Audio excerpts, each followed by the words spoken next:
Assalamualaikum warahmatullahi wabarakatuh. Halo semuanya, apa kabar kalian? Tentunya dalam keadaan sehat walafiat, amin. Kali ini kami akan mempresentasikan hasil kerja kelompok kami, yaitu matkul strategi pembelajaran matematika dengan dosen pengampu Bapak Dr. Sudi Prayitno MSI. Sebelumnya perkenalkan, nama saya Cahyani Nurmaidah Putri, NIM E1R021175, dan rekan saya Syaiful Rahman dengan NIM E1R021168.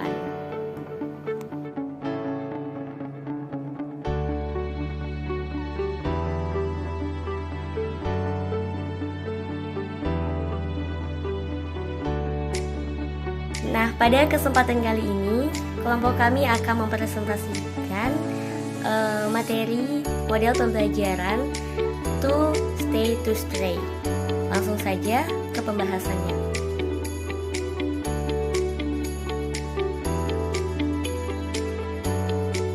Yang pertama yaitu pengertian dari model pembelajaran To Stay to Stray. Pembelajaran kooperatif tipe To Stay to Stray atau disingkat TSTS menurut ELAI tahun 2007 nomor 60 yang menyatakan bahwa model pembelajaran kooperatif tipe To Stay to Stray atau TSTS dalam bahasa Indonesia yang disebut dua tinggal dua tamu adalah suatu jenis model pembelajaran yang memberi kesempatan kepada kelompok untuk membagikan hasil dan informasi dengan kelompok yang lainnya. Salah satu model pembelajaran kooperatif ini juga dikembangkan oleh Spencer Kagan pada tahun 1992. Struktur dari TSTS yaitu salah satu tipe pembelajaran kooperatif yang memberikan kesempatan kepada kelompok untuk membagikan hasil dan informasi kepada kelompok lainnya. Hal ini dilakukan karena banyak kegiatan belajar mengajar yang dilakukan dengan kegiatan-kegiatan individu. Siswa bekerja sendiri dan tidak diperbolehkan melihat pekerjaan siswa lainnya. Padahal, dalam kenyataan hidup di luar sekolah, kehidupan dan kerja manusia saling tergantung satu sama lain.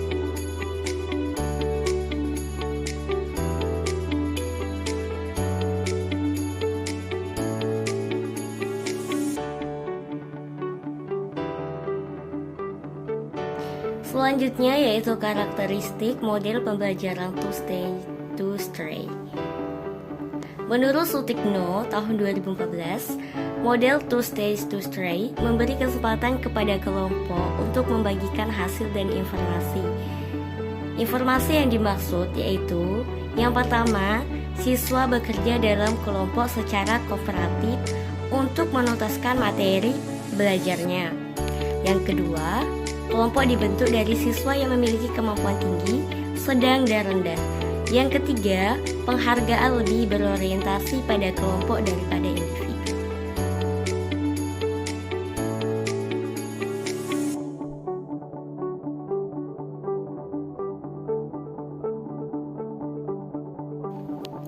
Aktivasi belajar dalam model pembelajaran kooperatif tipe To Stay to Stray melibatkan pengakuan tim dan tanggung jawab kelompok untuk pembelajaran individu anggota inti. Kegiatan dalam To Stay to Stray seperti berikut. Yang pertama yaitu belajar pada tim. Maksudnya di sini, peserta didik belajar melalui kegiatan kerja dalam tim atau kelompok dan antar kelompok dengan dipandu oleh lembar kerja. Yang kedua, untuk menuntaskan materi pelajaran. Dan yang ketiga yaitu penghargaan. Yang dimaksud di sini pemberian penghargaan kepada peserta didik yang berprestasi dan tim atau kelompok yang memperoleh skor tinggi dalam kuis.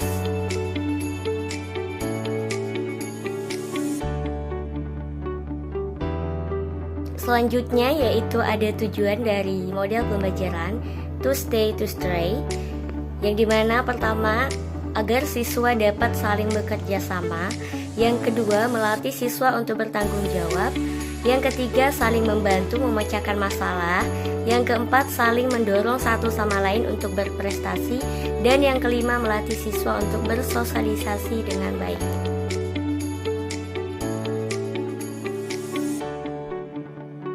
Selanjutnya yaitu langkah-langkah penerapan model pembelajaran to stay. Yang pertama, guru membagi siswa dalam beberapa kelompok, yang setiap kelompok terdiri dari 4 siswa. Kelompok yang dibentuk pun merupakan kelompok heterogen. Misalnya, satu kelompok terdiri dari 1 siswa berkemampuan tinggi, 2 siswa berkemampuan sedang, dan 1 siswa berkemampuan rendah. Nah, hal ini dilakukan karena pembelajaran kooperatif tipe to stay bertujuan untuk saling membelajarkan dan saling mendukung. Langkah yang kedua, guru memberikan sub pokok bahasan pada tiap-tiap kelompok untuk dibahas bersama-sama dengan anggota kelompok masing-masing. Yang ketiga, siswa bekerja sama dalam kelompok yang beranggotakan 4 orang. Hal ini bertujuan untuk memberikan kesempatan kepada siswa untuk dapat terlihat secara aktif dalam proses belajar mengajar. Yang keempat, setelah selesai, 2 orang dari masing-masing kelompok meninggalkan kelompoknya untuk bertemu ke kelompok lain. Setelah itu, langkah selanjutnya, 2 orang yang tinggal dalam kelompok bertugas membagikan hasil kerja dan informasi mereka kepada tamu dari kelompok lain. Yang keenam, tamu mohon diri dan kembali ke kelompok mereka sendiri untuk melaporkan hasil atau temuan mereka dari kelompok lain. Yang ketujuh, kelompok mencocokkan atau membahas hasil-hasil kerja mereka. Yang kedelapan, masing-masing kelompok mempresentasikan hasil kerja mereka. Adapun kelebihannya, yang pertama, dapat diaplikasikan pada seluruh kelas atau tingkatan. Yang kedua, belajar siswa cenderung lebih menjadi bermakna. Yang ketiga, keaktifan merupakan orientasi utama. Yang keempat, diharapkan agar siswa lebih berani mengutarakan pendapatnya. Yang kelima, menambah kekompakan, kerjasama, serta rasa percaya diri siswa. Yang keenam, kemampuan siswa dalam berbicara dapat ditingkatkan. Yang ketujuh, membantu akan minat dan prestasi belajar siswa menjadi meningkat.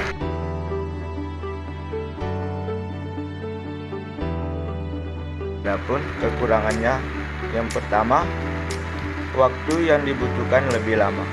Yang kedua, siswa lebih cenderung tidak menginginkan model belajar kelompok. Yang ketiga, membutuhkan persiapan materi, dana, dan tenaga yang banyak bagi guru. Yang keempat, guru lebih cenderung akan merasa sulit dalam pengelolaan kelas trik.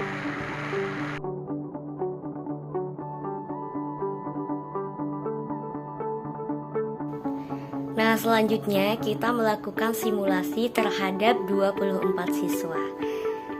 Di sini dapat kita lihat langkah yang pertama yaitu guru membentuk 8 kelompok dan masing-masing kelompok itu terdiri dari 4 orang siswa, yang dimana terdiri dari siswa yang berkemampuan tinggi, sedang, dan rendah.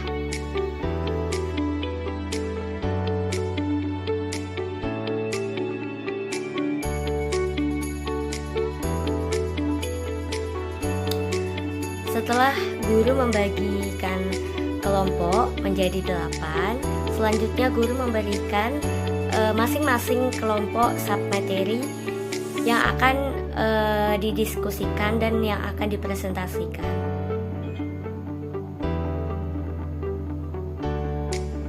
Dapat dilihat di sini ada 24 siswa dan sudah berada pada kelompoknya masing-masing. Dan mereka akan berdiskusi terkait materi yang sudah mereka dapatkan.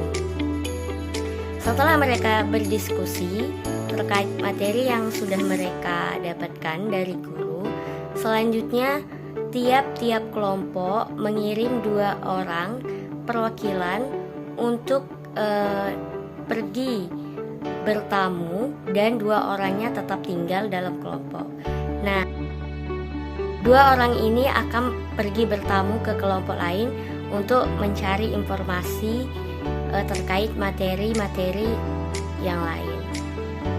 Nah, setelah itu 2 orang yang bertamu tadi akan kembali lagi ke kelompoknya dan bergabung kembali ke kelompoknya. Setelah itu mereka akan berdiskusi lagi terkait apa yang telah dia dapat di kelompok lain. Setelah selesai berdiskusi, masing-masing kelompok mempresentasikan hasil diskusi kelompok mereka. Setelah masing-masing kelompok berdiskusi, guru memberikan apresiasi kepada seluruh kelompok atas pencapaian materi yang telah disampaikan tadi.